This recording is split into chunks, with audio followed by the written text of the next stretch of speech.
A winged genius is an Assyrian relief carving that originally belonged to Ashurnasirpal II, a great Assyrian king. The Assyrian monarchy, in power from the 9th to the 7th century BCE, thought of themselves as divinely sanctioned rulers with complete and utter power. This relief decorated Ashurnasirpal II's palace in ancient Kaulu, the Assyrian capital in Iraq. Written in cuneiform across the relief are inscriptions describing the king's lineage and achievements. Reliefs like this were used by kings to project their power and wealth while also demonstrating their divine rule. The relief was excavated from the palace in 1845 by Sir Austin Henry Layard and was gifted to a local diplomat or missionary. In 1930, a winged genius was given to the Worcester Art Museum, where it was reassembled from 9 separate pieces. During its ancient life, the surface was brightly painted, but the color flaked off over time.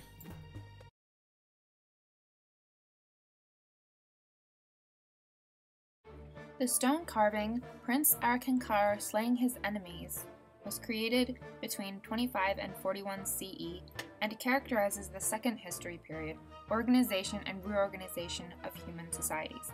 The subject matter shows the aggressive empirical expansion of the time. Prince Arkankar was one of the monarchs of the Meroitic civilization, which resided in the land of Kush along the Nile's bank. The Meroitic civilization is also known as the Nubian civilization.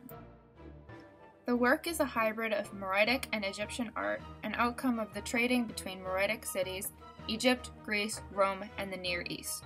The carving is sandstone and reflects the absorption of outside ideas to serve local rulers and solidify their power. The carving was purchased by the museum and was thought to be part of a temple or palace wall, but its use is still unknown. Above the prince's sword is inscribed a cartouche with Arkankar's name in Meroitic hieroglyphs. The drinking contest of Dionysus and Heracles dates back to about 100 CE.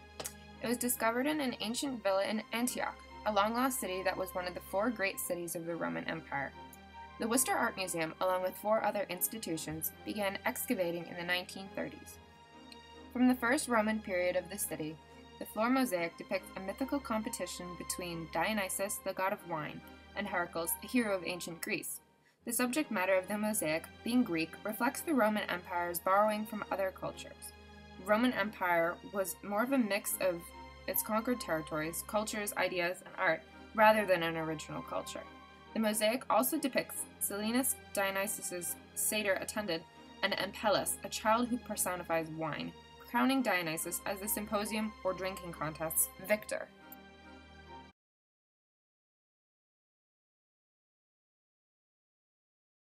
The Virgin and Child is an ivory statuette made around 1300 in Paris, France. The statuette is of the Virgin Mary, a prominent figure in Christianity, and her son, baby Jesus, the founder or creator of Christianity. Mary and Jesus are a very classic subject matter, and different versions of the two appear in every time period since Christianity began. It is a symbol of Christian faith and plays a major role in the 3rd AP history period. Christianity spread all over the habitable world, characterizing the spread of culture during the period and demonstrating the vast reaches of civilization's cultural connections. The statuette was made in the largest city in the world of the time, and Parisian ideas and culture grew to be the embodiment of education, sophistication, and wealth. The Virgin and Child is made with the artistic skill of the highest level, and the extreme detail of the figures makes them seem almost to move. The statuette was once gilded, showing the wealth and social status of the owner. By the 14th century, large-scale construction of religious monuments had ceased, and patrons turned from cathedral building to the commissioning of small household religious objects. The statuette was purchased by the museum in the 1940s.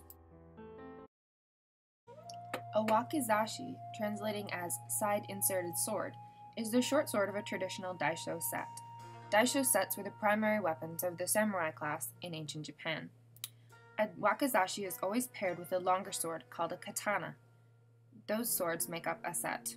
Wakizashis were the samurai's honor weapon and stayed on their persons at all times. While most weapons and armor were removed prior to entering a residence, the wakizashi was kept with the samurai, and they were often kept under the pillows of their sleeping owners. Daisho sets were very important to pre-industrial Japan and were originally used as weapons of war. After the Tokugawa era, daisho sets changed in significance and became symbols of power. displayed but unused.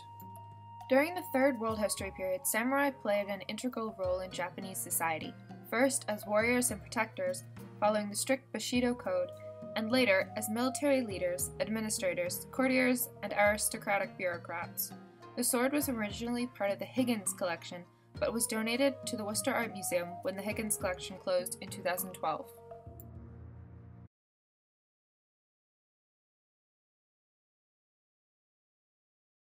Tiger and Dragon are both 6-paneled screen paintings done by the brothers Tanyu and Naonobu Kano. Tanyu was the official painter for the Tokugawa shogunate, and he is regarded as the most skilled and versatile painter of the early Edo period. Both works are ink paintings and depict symbols of the Buddhist doctrine, the tiger and the dragon. The two animals are half of a set called the Four Dignities, mythical animals which represent various aspects of the Tibetan Buddhist faith. The snow lion and the Garuda are the other two animals in the set. The tiger symbolizes unconditional confidence, disciplined awareness, kindness, and modesty. The dragon represents compassion, protection from slander, power, and complete communication. Buddhism was a growing religion in the global interactions period and characterized the period in its spread across the Afro-Eurasian world. The museum received the two screens through the Harriet B. Bancroft Fund and partial gift of Robert H. Simmons.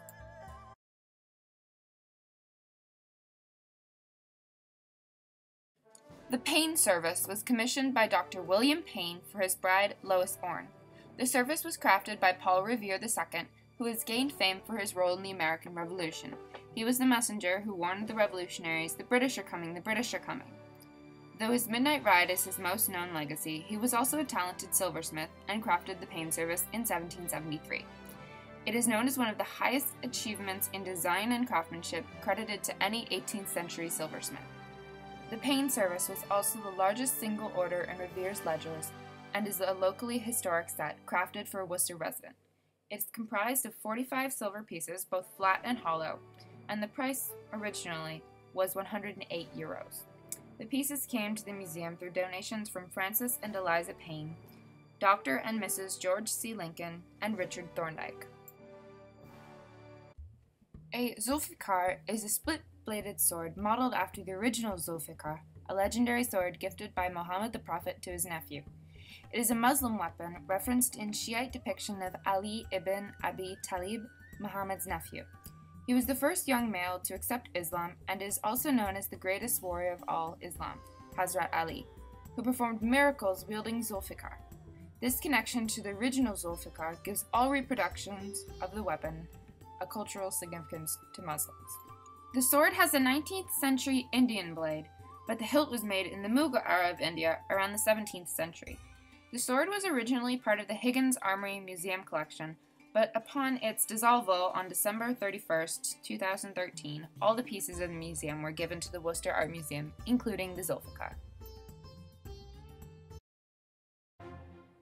Electra receiving the ashes of her brother Orestes is a neoclassical French painting. The neoclassical period was an art movement based in Western Europe that drew inspiration from Greek and Roman arts. It was painted by Jean-Baptiste Joseph Vicar for the French ambassador to Rome. The painting reflects the culture of the time period, as many Western European countries turned to the ideas, styles, and influence of classical civilizations for inspiration. The painting depicts a scene from Electra, a literature work by Sophocles. Orestes appears before his sister in disguise, pretending to be holding his own ashes. He returns to his home to avenge his father's murder, which was committed by his mother. The work was most likely painted after 1800, when the artist had settled in Rome. During this time, Rome was attempting to build itself into a world capital of knowledge, art, and Catholic glory. Artists from all over Europe, including Vicar, went to Rome to study the ancient masterpieces and Renaissance art, as well as paint for the papacy and wealthy clientele. Even with the advancement of industry during the Industrial Revolution, global connections were still made through ancient art and ideas. The painting was acquired through the Stoddard Acquisition Fund.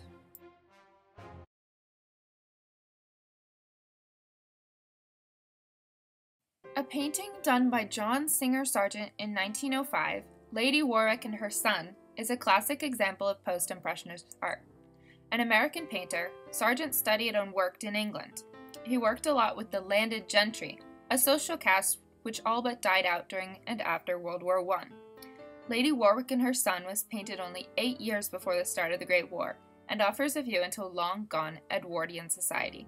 John Singer Sargent was England's leading portrait painter, but his popularity died down during the war because he did not paint with the artistic style of post-World War I Europe.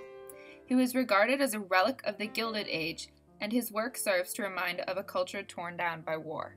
The subject matter shows the changes taking place in the last AP history period, accelerating global change and realignments, because the extravagant lifestyle illustrated in the work hasn't been seen since the start of the Great World War.